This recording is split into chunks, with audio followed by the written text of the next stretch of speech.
brought to you by V-Guard, co-powered by Sensodyne O Bhimal বলো কথা কেশরী। Associate sponsor UltraTech cement. আজ mega মনোনয়ন পেশ বারাণসীতে ইতিমধ্যেই প্রধানমন্ত্রী নরেন্দ্র মোদী তিনি রওনা দিয়ে দিয়েছেন মনোনয়ন পেশের জন্য। আর কিছুক্ষণের মধ্যেই তিনি হয়তো মনোনয়নপত্র জমা দিয়ে দেবেন। সেই ছবি দেখাচ্ছি, কিছুক্ষণ আগেরই ছবি, যখন মনোনয়ন পত্র জমা দিতে তিনি পৌঁছে গিয়েছেন। আজ সকাল থেকে বিভিন্ন কর্মসূচি তার ছিল। কিছুক্ষণ আগে কাল ভৈরব মন্দিরে পুজো দেন, তার আগে তিনি গঙ্গা স্নান করেন, আর ইতিমধ্যেই তিনি মনোনয়ন জমা দিতে পৌঁছে গিয়েছেন। আর সেখানে তার সঙ্গে থাকার কথা অমিত শাহ, রাজনাথ সিং এর। আর আমরা তো যোগী আদিত্যনাথকে দেখতেই পাচ্ছি কাল ভৈরব মন্দিরে তিনি যখন পুজো দিতে যান, যোগী আদিত্যনাথ সহ 12 রাজ্যের মুখ্যমন্ত্রী তার সঙ্গে উপস্থিত থাকবেন যখন তিনি মনোনয়নপত্র জমা দিতে যাবেন। এছাড়াও 20 জন কেন্দ্রীয় মন্ত্রীর উপস্থিত থাকার কথা। আজ সকাল থেকে ঠাসা কর্মসূচি ছিল প্রধানমন্ত্রী নরেন্দ্র মোদী। তিনি ইতিমধ্যেই রওনা দিয়ে দিয়েছেন মনোনয়নপত্র জমা দেওয়ার জন্য।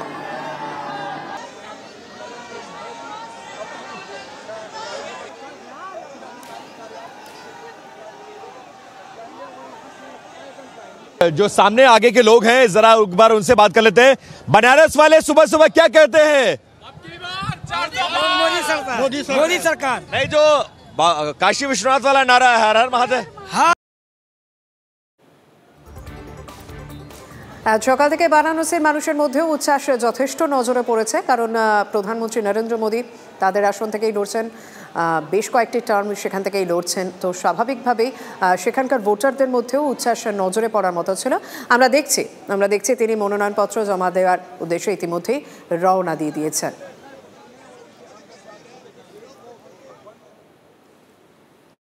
পিছু হচ্ছেন রাজ্যপাল, কারণ প্রত্যেক বিশ্ববিদ্যালয়ে নতুন উপাচার্য আসছেন। রাজ্যের পাঠানো তালিকাতেই কিন্তু এবার রাজ্যপাল সায় দিচ্ছেন, কারণ আমরা দেখেছি বিভিন্ন বিশ্ববিদ্যালয় উপাচার্য নিয়োগ নিয়ে আগে বেশ কয়েকবার রাজ্যের সঙ্গে মতান্তর তৈরি হয়েছিল, সমস্যা তৈরি হয়েছিল।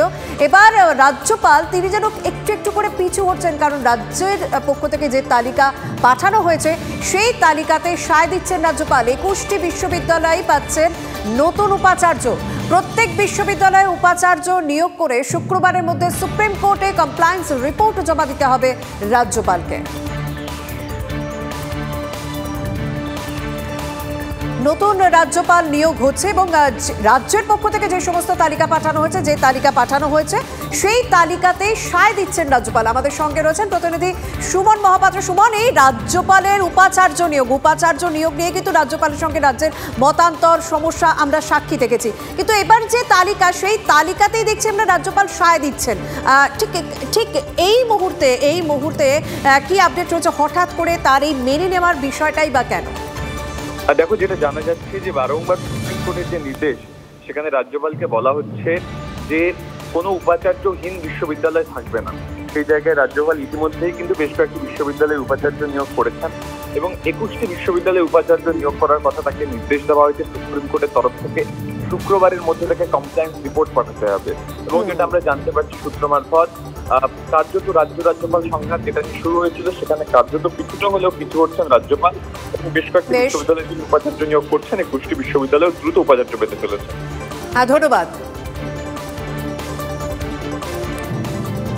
brought to you by V-Guard, co-powered by Sensodyne O Bhimal বলো কথা কেশরী। Associate sponsor UltraTech cement.